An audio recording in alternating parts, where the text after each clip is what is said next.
Beat down.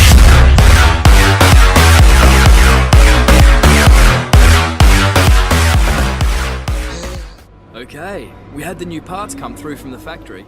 We'll get them on the car ahead of FP1. Hello guys, Turbocharged 51 over here! I hope you're having a splendid day wherever you are in the world. And guys, it is time for round 17 of my first season right here at Suzuka for the Japanese Grand Prix. A track that is loved by many, including the current world champion Lewis Hamilton in real life. He says Suzuka is one of his favorite tracks to drive, and I can understand why. Even if you do very bad at this track, you always enjoy the drive here. It's a fantastic track. But looking here at the performance chart, Mercedes are still ahead of Ferrari, and they are just bringing the upgrades consistently, and they are getting further and further away from Ferrari, who have plateaued since the Italian Grand Prix. In third place, you still have Red Bull, who are also plateauing. Then we've got Renault and myself in fourth and fifth. Haas have caught up a little bit to ourselves, so we'll see how this race goes, if we can still stay ahead of Haas. Then it's McLaren and Force India in that is sixth, seventh and eighth position, and Sauber and Williams bring up the rear end. As you guys see here, I swap out the final few parts to get the max performance out of my car possible. I have struggled a little bit with engine parts, as you guys have known. I had a 60 place grid penalty at the Italian Grand Prix. If you guys haven't watched my previous episodes of this season, I encourage you guys to go watch them. This has been a very unpredictable season, and stuff has really sometimes fallen into our hands and other times have completely fallen away from us. So I urge you guys to go check them out. The videos are fun. I try to make them as fun as possible. But let's head to qualifying here at Suzuka and see if we can get out of the bottom 5.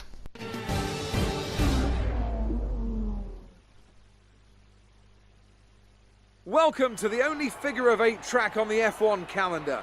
We're here at Suzuka for qualifying today ahead of the Japanese Grand Prix.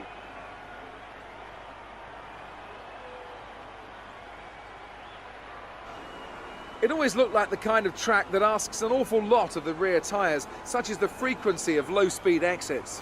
Lots of low-speed exits means the rears are in for a lot of punishment. It's all too easy to spin them up coming out of a corner too aggressively. It might look great for us as spectators, as we love to see a car driven beyond its limits, but it's not going to result in a great long-run pace.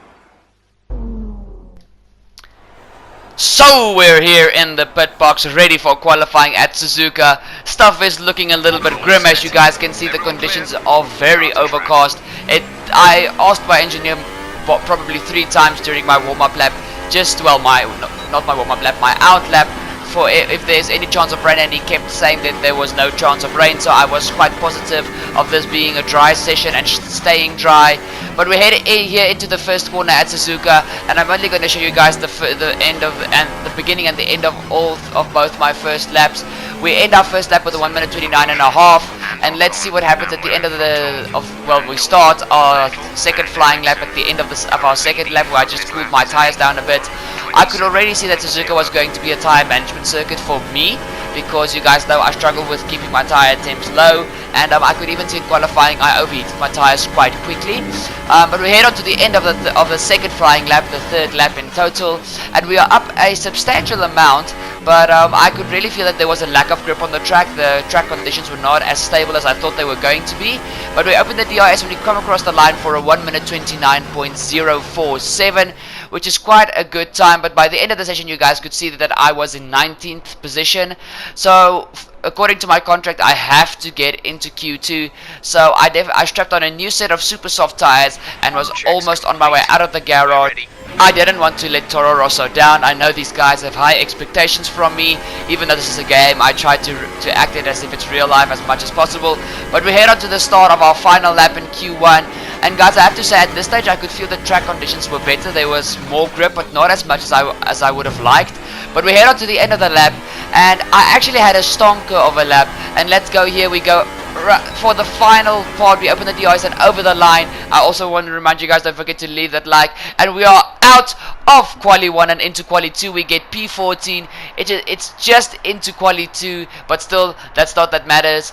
As you guys see, we head on to the end of Quali 2. Unfortunately, my recording went a little bit bonkers at the beginning, so I can only show you guys the end. But as you guys see, at this stage, I was dead last, so I had to better. And I honestly felt that my car had the pace to get into Q3. And Pierre Gasly, my teammate, was consistently in the top 10 throughout the weekend with practice, with the first qualifying session. So I knew our car had the pace, but me as a driver did not have the pace. So I was not really having a good weekend driver-wise.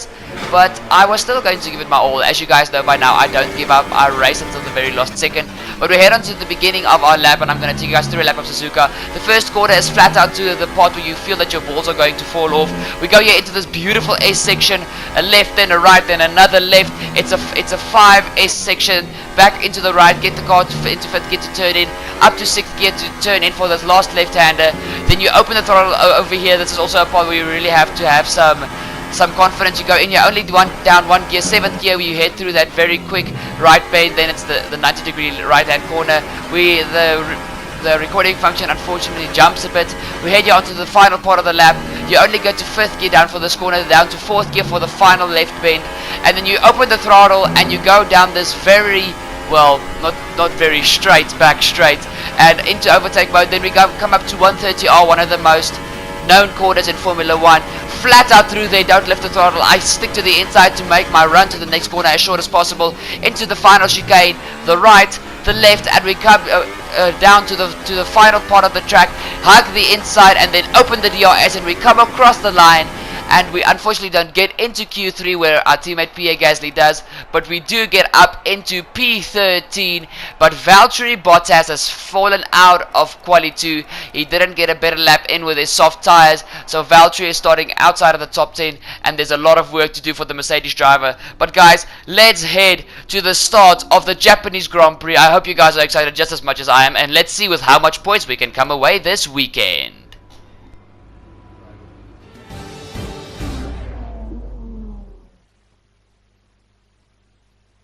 With that then, let's run through the grid order. Kimi Räikkönen starts today from pole position, and starting alongside in P2 is Sebastian Vettel. Looking down the rest of the grid, we have Verstappen, Hamilton, Fernando Alonso, and Perez, Bottas, O'Connor, Ocon, and Pierre Gasly. They'll be starting further back after an earlier grid penalty. Leclerc, Hülkenberg, Stoffel, Sainz, Strotkin, Kevin Magnussen, and Roman Grosjean. Ericsson, Daniel Ricciardo rounds off the grid. And with lights out just moments away, it's time to go down to the track. This is our engine supplier's home Grand Prix. Let's give them a race worth watching. So we are on the grid here for the Japanese Grand Prix.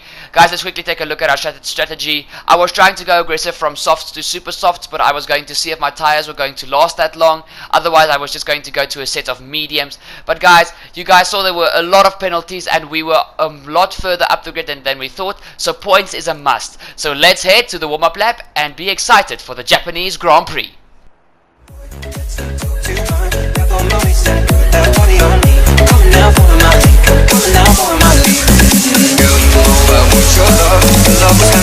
Somebody like me, come now, follow my lead. I may be crazy, don't mind me. Say, let's go to fun. Got my money stuck, body on me. Come now, follow my lead. Come now, follow my lead.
Come on now, follow my lead.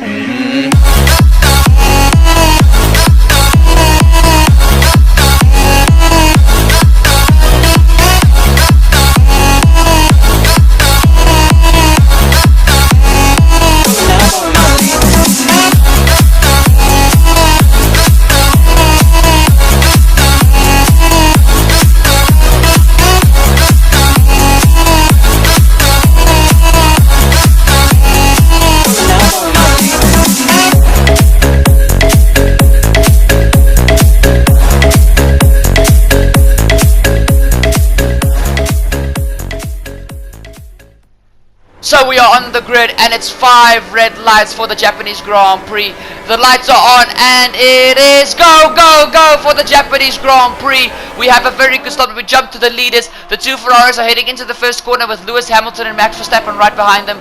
Sebastian Vettel jumps Kimi Raikkonen into the first corner and it is 2 Ferraris still leading the way. But Sebastian Vettel is in front of his teammate Kimi Raikkonen, Max Verstappen in third and Lewis Hamilton in fourth. As you guys know, Lewis Hamilton is still the leader of the championship, but only by a slight margin. I think it's 8 points from Kimi Raikkonen, and Sebastian Vettel with the previous Grand Prix, with him having a puncture, Sebastian was going to have to drive as if his life depended on it because he needed to win the next few races to be back in the championship fight. But Lewis himself was trying to defend his championship, and that Mercedes is the car to beat. So let's see if the Ferraris can mount a proper fight to the Mercedes team today. Valtteri is also a little bit behind. As you guys saw, he fell out of quali 2 and he is behind me at this stage. I had quite a stonking start. We are going to jump onto my start as soon as this first lap is done.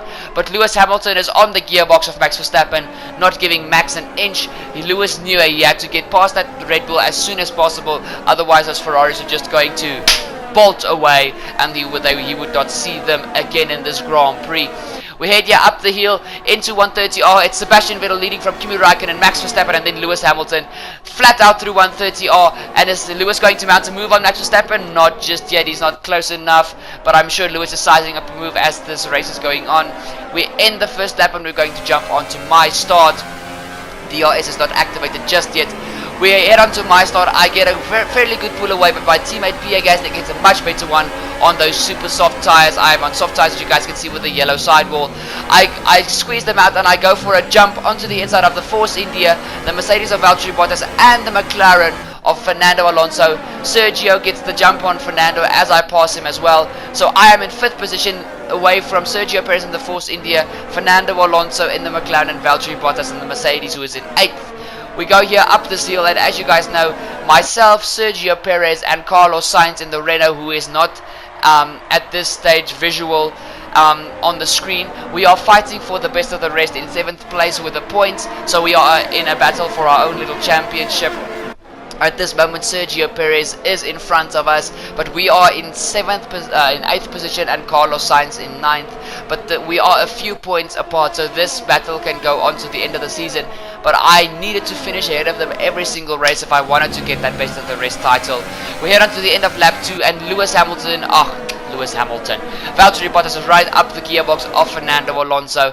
He is coming up to pass Fernando as we head through 130R, and Valtteri makes a beautiful move on Fernando Alonso through 130R. And as I told you guys, the Mercedes was the car to beat.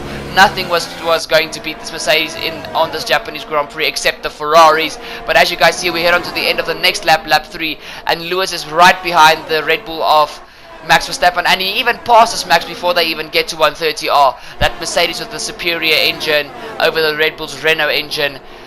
Red Bull have got a lot to do to catch up to these front two teams, unfortunately, but Lewis is into the podium positions, chasing after the 2 Ferraris. We are on to the end of that same lap, lap 3, and Valtteri Bottas is sizing up a move on Sergio Perez, my new rival. As you guys saw just before we started the race, I selected him as my new rival. Through 130R, Perez tries to stay with him, but Valtteri gives him the squeeze. As we head into the final chicane, DRS has been activated at this stage, so Valtteri is also going to size up a move on myself.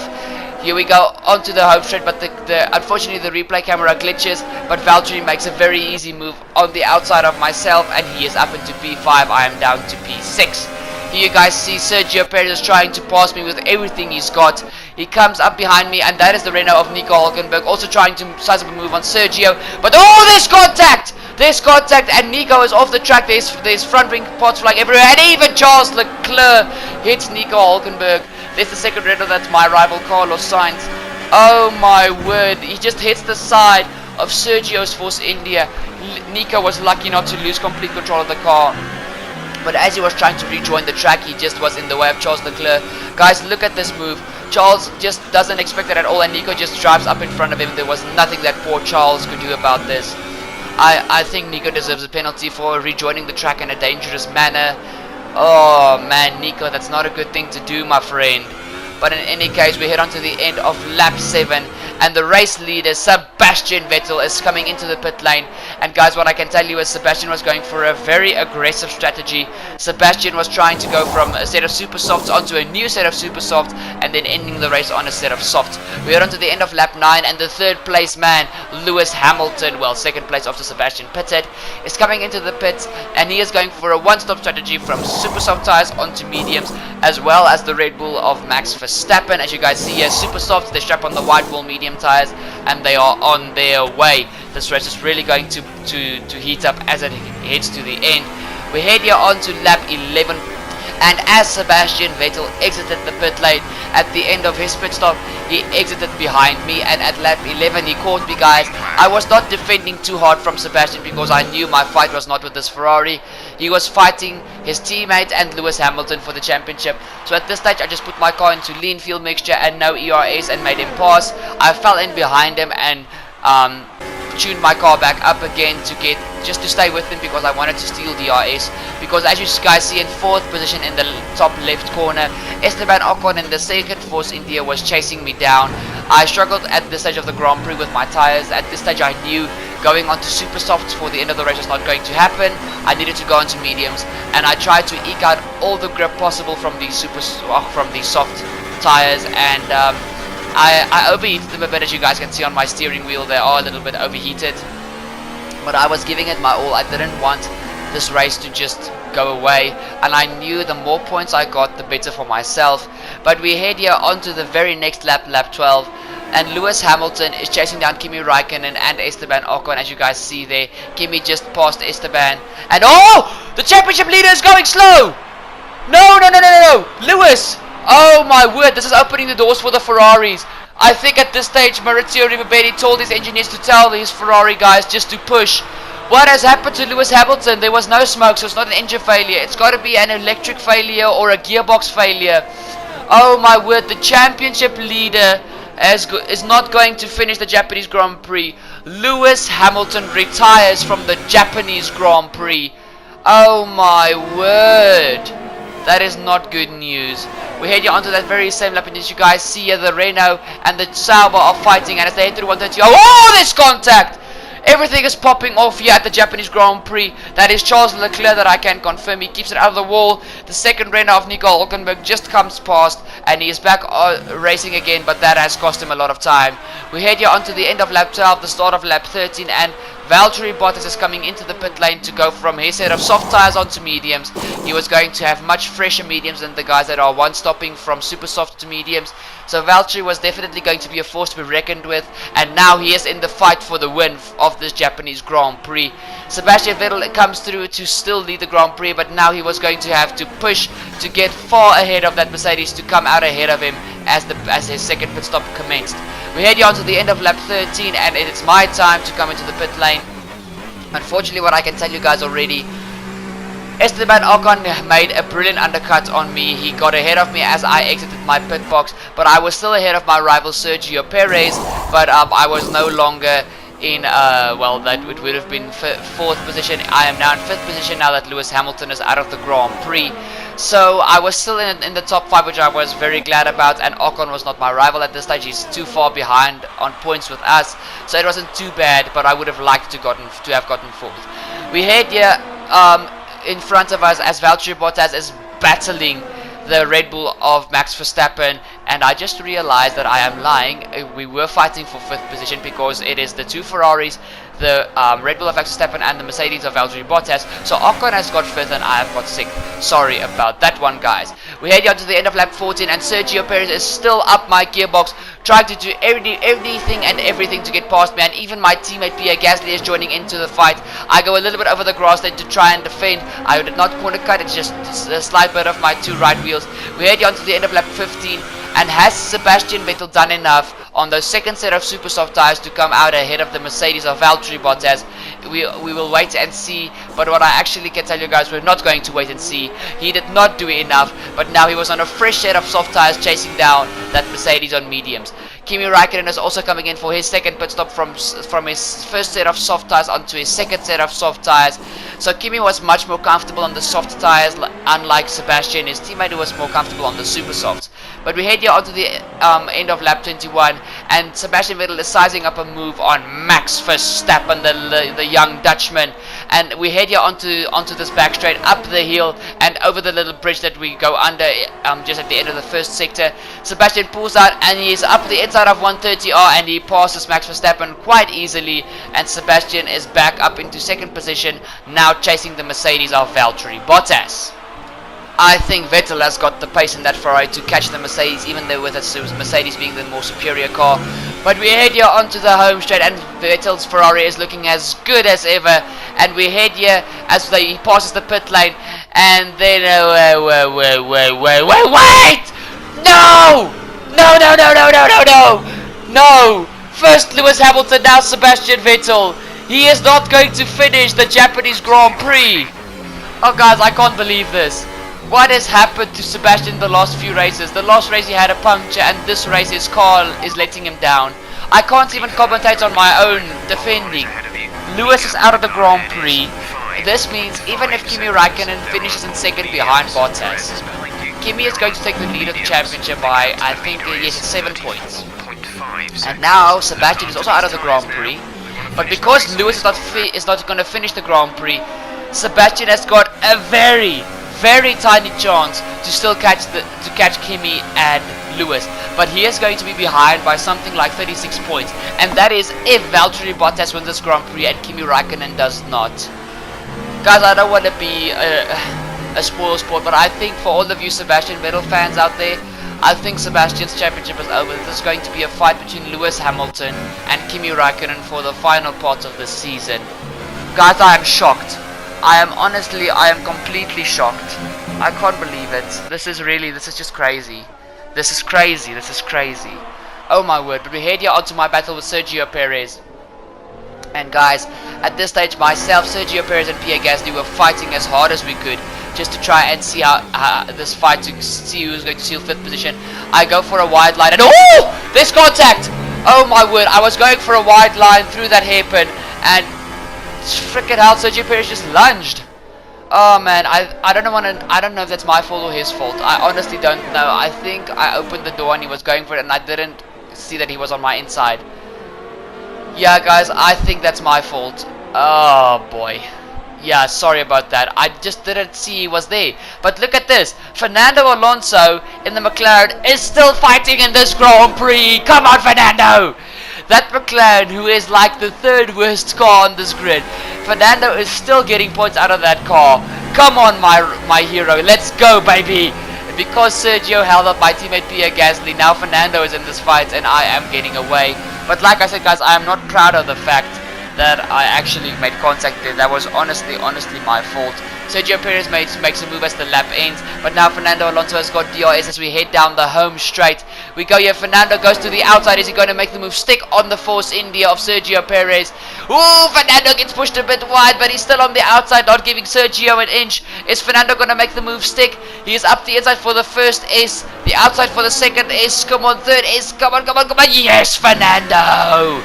The more these guys battle, the more chance I have of getting away. But guys, we head on to the end of the Grand Prix, and Valtteri Bottas, after the pit stop phases, well, his pit stop phases, he was untouchable. And Valtteri Bottas comes through to win the Japanese Grand Prix. Well done, my lad. You went from 7th on the grid to 1st. Well done. And as you guys see here, Max Verstappen is going to come through in P2, keeping the Ferrari of Kimi Raikkonen behind him. Red Bull takes 2nd place with Kimi Raikkonen in 3rd. So Sebastian Vettel still has a chance to do something in this championship, but these chances are very slim. Guys, Esteban Ocon is going to finish in 4th, but I am going to finish ahead of my rival Sergio Perez and actually Carlos Sainz as well. I don't know where Carlos was, but we come home in P5. Let's go, baby! Okay, pick up rubber and bring it home.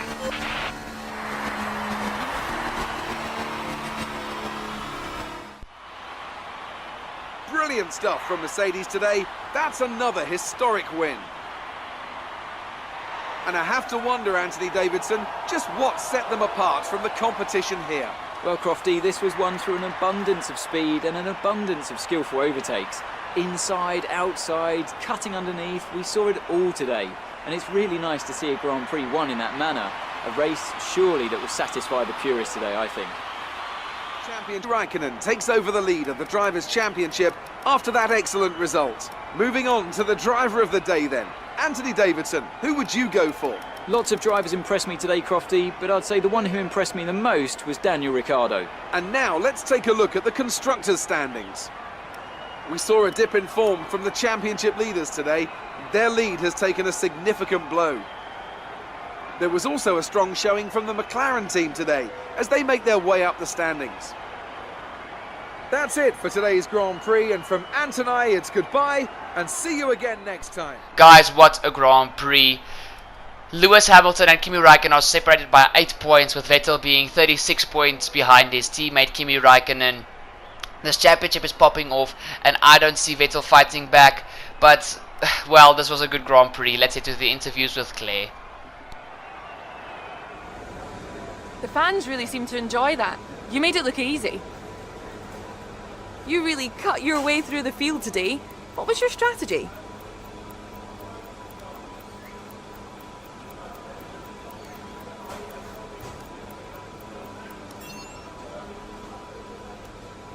It's safe to say you're smashing everyone's expectations, isn't it?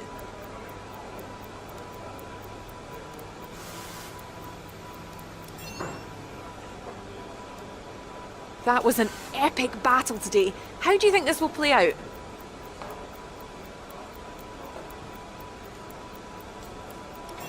Some